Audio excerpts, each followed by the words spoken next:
जय श्री राधे कृष्णा सभी को। दोस्तों कैसे हैं आप लोग। दोस्तों जब हम मार्केट से नया कपड़ा लेकर आते हैं तो उसे पहनकर देखते हैं कि छोटा है या बड़ा है या सही है ना। तो जब भी आप मार्केट से कपड़ा लाते हो तो उसे पहनकर देखते हैं, अच्छी बात है, पहनकर भी देखना चाहिए। लेकिन कई बार क्या होता है कि जब आप उस नए कपड़े को पहन करके पीरियड के समय कहीं जाते हो, जैसे आपको पीरियड आया हुआ है और आप नया कपड़ा पहनकर कहीं जाना चाहते हैं, तो फिर आप उस कपड़े को पहनकर चले जाते हो। ठीक है। अब क्या होता है कि जब आप घर आते हो और उस कपड़े को वापस रख देते हो तय बना करके, ये सोच करके कि वो नया है तो बाद में पहनेंगे। ऐसे ही तो सोचते हैं सभी लोग, हम भी सोचते हैं। लेकिन दोस्तों क्या होता है कि हमें जो नई ड्रेस पसंद आई थी, हम वो नई ड्रेस लेकर आए थे और हमें जाना पड़ गया अब मंदिर या घर में कोई पूजा पाठ हो रही है या कोई भजन कीर्तन में जाना पड़ गया या कहीं भी जाना पड़ गया, किसी के घर पे कथा हो रही है या कहीं मंदिर में हवन में या कहीं भी हमें जाना पड़ गया, तो हम क्या सोचते हैं कि वो जो नई ड्रेस रखी है उसी को पहनकर चले जाते हैं। कई बार ऐसा ही तो सोचते हैं ना, तो हम पहन भी लेते हैं। लेकिन ये कभी भी दिमाग में नहीं आया हमारे कि ये ड्रेस हमने पीरियड के समय पहनी थी, तो ये ड्रेस एकदम स्वच्छ कैसे हो गई, नहीं हुई ना। तो इसीलिए इस ड्रेस को क्या है कि अपवित्र मानी जाएगी पूजा पाठ के दौरान, या अगर ये ड्रेस आप पहनते हो तो ये अपवित्र मानी जाएगी, है ना। तो इससे क्या होता है कि हमारे वो पहनने योग्य नहीं रहती है और हम उसे पहन करके पूजा पाठ नहीं कर सकते हैं। तो इससे अच्छा जो नॉर्मल दिनों में कपड़े पहनते हैं हम, जो धुले हुए कपड़े हैं, उनको पहन करके हम पूजा पाठ कर सकते हैं या कहीं जा सकते हैं, मंदिर जा सकते हैं, मंदिर में दर्शन करके आ सकते हैं, हवन कर सकते हैं, यज्ञ कर सकते हैं, जो भी काम कर सकते हैं। तो दोस्तों क्या होता है कि जैसे अब हमने सोच लिया कि नया कपड़ा है, नया कपड़ा पहन के हम चलते हैं, जाते हैं, लेकिन भूल जाते हैं, तो ये कपड़ा तो आपका अपवित्र हो गया। इसीलिए दोस्तों नया कपड़ा लाते समय इस बात का ध्यान रखिए कि पीरियड के समय तो नया कपड़ा आपको बिल्कुल पहनना नहीं है, क्योंकि पीरियड के बाद तो आपको पहनने कोई बात नहीं है, लेकिन पीरियड के समय अगर आप नया कपड़ा पहनते हैं तो वो कपड़ा वैसे तो बेकार नहीं होता है, वैसे तो आप नॉर्मल दिनों में पहन सकते हैं, लेकिन पूजा पाठ के लिए वो बेकार हो जाता है।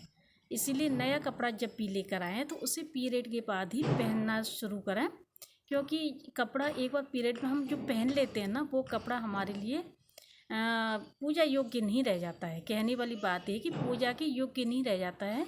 उसे पहनकर हम आसन पर बैठ नहीं सकते हैं और वो कपड़ा अपवित्र हो गया पूजा के लिए। वैसे तो आप कहीं मार्केट वगैरह जा सकते हो, किसी के घर जा सकते हो उस कपड़े को पहन के, कोई बात नहीं, लेकिन पूजा के समय तो आपको एकदम साफ और स्वच्छ कपड़े पहनने चाहिए। दोस्तों ये बातें हर किसी को नहीं पता होती हैं, क्योंकि उनको लगता है कि कपड़ा नया है, नई ड्रेस है, इसको पहनकर ही हम मंदिर जा सकते हैं।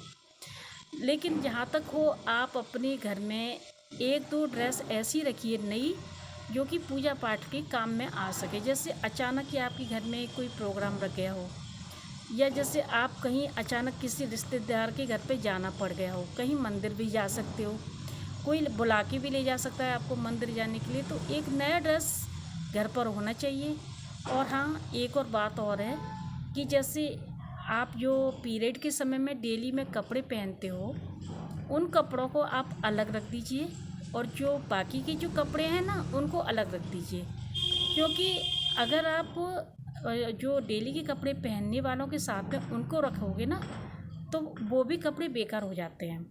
दोस्तों देखिए, 3 दिन का पीरियड होता है, तो 3 दिन की पीरियड के हिसाब से हमें 3 जोड़ी कपड़े अलग रखने हैं और वो पीरियड में कपड़े पहनने चाहिए, क्योंकि इससे सारी अलमारी के जो भी कपड़े हैं सब खराब हो जाते हैं और हमें पता ही नहीं रहता, हम भूल जाते हैं, हमें याद ही नहीं रहता कि हमने कौन सा कपड़ा कब पहना था। तो इसीलिए मैं आपको ये बता रही थी कि आप अपने पीरियड के समय के कपड़े अलग रखें और जो भी आपका दुपट्टा है, जो भी आपके कपड़े हैं, उनको आप अलग रखिए। आपकी टॉवल जो होती है वो भी आप अलग रखिए, क्योंकि अगर हम मिक्स करके पहनते हैं तो हमें पता ही नहीं चलता कि कौन सा कपड़ा हमने पीरियड के समय में पहना था। भूल चूक हो जाती है, इंसान से सभी से भूल चूक हो जाती है दोस्तों, इसमें कोई बड़ी बात नहीं है। लेकिन जो नियम ये कहता है कि आपके पहनने वाले कपड़े, जैसे जो भी कपड़े हों, मैं सारे कपड़ों की बात कर रही हूँ, आपके जो भी कंप्लीट कपड़े हैं उनको आप एक तरफ रख दीजिए और वो पीरियड के समय उन कपड़ों को आप ज़रूर पहनिए। कुछ चीज़ें ऐसी होती हैं जैसे चूड़ियाँ हो गई। अब जैसे चूड़ियाँ वगैरह जो होती हैं ना, तो आप नई चूड़ियों को भी पीरियड के समय बिल्कुल ना पहनें। नया सिंदूर लेकर आए हो वो भी नहीं लगाएं, लगाना नहीं है। और लेकिन हाँ, आप पीरियड के बाद नई चूड़ी, नया सिंदूर जो खरीद के लाए हो उसको आप यूज कर सकते हो। लेकिन पीरियड के दिनों में कोई भी नई चीज़ अगर हम पहनते हैं तो वो बाद में पहनने योग्य नहीं रहती हैं। हम पूजा पाठ में भी उन चीज़ों को नहीं पहन सकते हैं या सिंदूर को नहीं लगा सकते हैं, क्योंकि सिंदूर पहले जो आप लगाते हो तो सबसे पहले माता रानी को अर्पित करके ही सिंदूर लगाया जाता है। इसलिए आप नॉर्मल दिनों में अच्छे से नहा धो करके, अच्छे से मैया की पूजा करके, उनको सिंदूर चढ़ा करके तब आप सिंदूर यूज कीजिए। कभी भी मासिक धर्म के दौरान कोई भी नया कपड़ा, नई चूड़ी या नया सामान आप यूज करने से बचें, क्योंकि ये हम जैसी महिलाओं के लिए नया सामान जो होता है हमें ज़्यादातर पूजा पाठ में काम आता है। इसीलिए हम जैसे कोई नई साड़ी लेकर आए हैं, उस साड़ी को हमने क्या है कि झटपट तैयार करी और पहन ली, तो ऐसा नहीं करना चाहिए। आपको वो साड़ी रख देनी चाहिए। क्या पता कौन सा आता है प्रोग्राम कोई, तो उस नई साड़ी को आप यूज कर सकते हो। अगर आपके पास ज़्यादा साड़ियाँ हैं तो कोई बात नहीं। अगर आप पे कपड़े लिमिट के हैं तो आप नया कपड़ा हमेशा बचा कर रखिए, क्योंकि बड़े प्रोग्राम जो होते हैं उनमें नया कपड़ा पहनना बहुत ज़रूरी होता है। इसलिए मैं कह रही हूँ कि पीरियड के समय के कपड़े अलग रखिए और जो नॉर्मल दिनों के कपड़े होते हैं उनको आप अलग रखिए, तो आपसे भूल चूक कभी नहीं होगी।